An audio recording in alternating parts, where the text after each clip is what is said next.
PoK में अब पाकिस्तान के खिलाफ जनता का विस्फोट शुरू हो चुका है।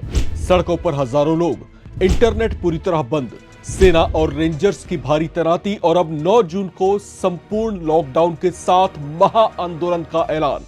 पाकिस्तान के कब्जे वाले कश्मीर यानी पीओके में हालात इतने बिगड़ चुके हैं कि वहां पर गृहयुद्ध जैसे हालात पैदा हो गए हैं। सबसे चौंकाने वाली बात यह है कि जिस पीओके को पाकिस्तान दुनिया के सामने शांत इलाका बताता रहा, वहीं अब हजारों की संख्या में सड़कों पर उतरे लोगों ने इस्लामाबाद की सत्ता के खिलाफ खुलकर बगावत कर दी है। लोग कह रहे हैं, बिजली नहीं, रोजगार नहीं, महंगाई आसमान पर और मुंह खोलने पर आग उगलती बंदूकों से दमन। लेकिन अब बहुत हुआ। पीओके में विद्रोह भड़क उठा है। निहत्थों का मुकाबला बंदूकें थामे खड़े पाक रेंजर्स से है और कहानी यहीं खत्म नहीं होती। रिपोर्ट्स के मुताबिक रावलकोट में सुरक्षा बलों की कथित फायरिंग में जेएएसी नेता शाहजैब हबीब की मौत के बाद हालात आग की तरह भड़क उठे। लोगों का गुस्सा इतना बढ़ गया है कि अब जॉइंट अवामी एक्शन कमेटी यानी जेएएसी ने पाकिस्तान सरकार के खिलाफ बड़े लॉकडाउन प्रोटेस्ट की घोषणा कर दी है। सबसे बड़ा सवाल, क्या पाकिस्तान अब पीओके पर अपना कंट्रोल खोता जा रहा है? क्या पीओके में अब आजादी बनाम इस्लामाबाद की नई लड़ाई शुरू हो चुकी है? और क्या आने वाले दिन पाकिस्तान के लिए सबसे बड़ा राजनीतिक संकट साबित होने वाले हैं? नवभारत टाइम्स की इस रिपोर्ट में हम आपको बताएंगे पीओके में आखिर ऐसा क्या हुआ कि हालात विस्फोटक बन गए। डर के मारे पाकिस्तान की दमनकारी सरकार को पीओके में इंटरनेट बंद क्यों करना पड़ा? क्यों सेना को सड़कों पर उतार दिया गया? जेएएसी की 38 मांगों में क्या क्या शामिल है? और क्यों एक्सपर्ट्स कह रहे हैं कि पीओके अब पाकिस्तान के हाथ से फिसलता दिखाई दे रहा है?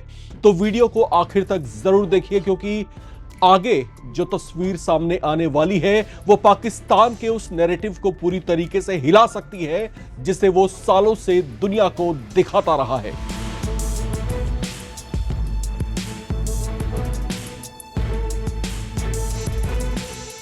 पाकिस्तान के कब्जे वाले कश्मीर यानी पीओके में इस समय भारी उथल पुथल मची हुई है।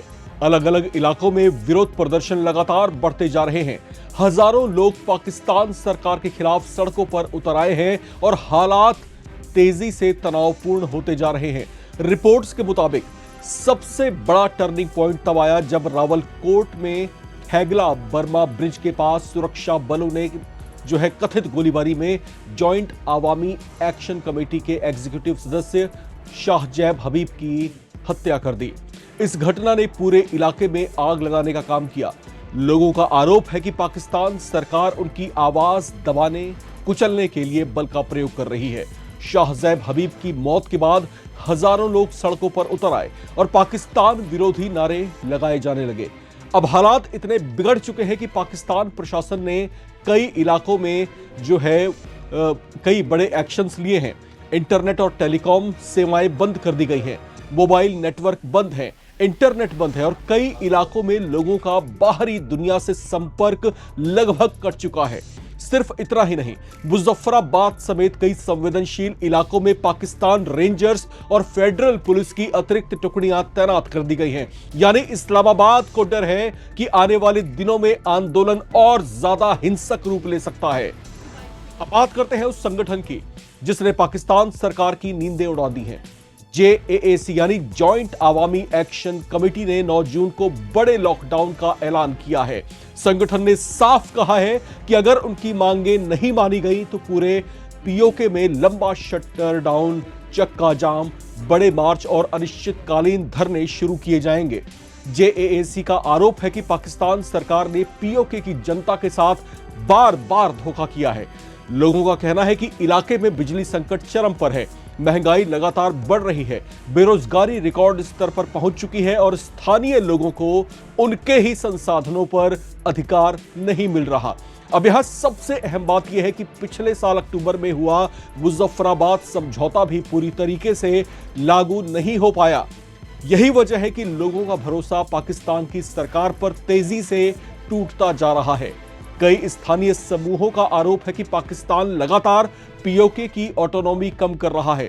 लोग कह रहे हैं कि इस्लामाबाद सिर्फ इलाके के संसाधनों का इस्तेमाल कर रहा है, लेकिन वहां की जनता को बुनियादी सुविधाएं तक नहीं मिल रही। अब बात करते हैं जेएसी के उन 38 मांगों की जो इस आंदोलन के भड़कने की सबसे बड़ी वजह है। इन मांगों में आटे पर सब्सिडी बहाल करना, महंगाई पर कंट्रोल, गलत टैक्स खत्म करना, पाकिस्तान की फेडरल नौकरियों में कश्मीरियों को रिजर्वेशन देना, व्यापारियों के लिए राहत पैकेज, टोल प्लाजा हटाना और छात्रों के लिए हॉस्टल बनाना जैसी कई मांगें शामिल हैं। यानी ये सिर्फ राजनीतिक आंदोलन नहीं बल्कि आर्थिक, सामाजिक और प्रशासनिक अधिकारों की लड़ाई बन चुका है। पीओके में ऐसा विद्रोह भड़कने के बाद पाकिस्तान सरकार ने भी बड़ा कदम उठाया है। अधिकारियों ने जेएसी को प्रतिबंधित संगठन घोषित कर दिया है। सरकार का आरोप है कि यह संगठन राज्य की शांति सुरक्षा के लिए खतरा बन गया है और लोगों को भड़काकर अराजकता फैलाने की कोशिश कर रहा है। लेकिन दिलचस्प बात यह है कि प्रतिबंध लगाने के बावजूद आंदोलन कमजोर पड़ने के बजाय और ज्यादा मजबूत होता दिखाई दे रहा है।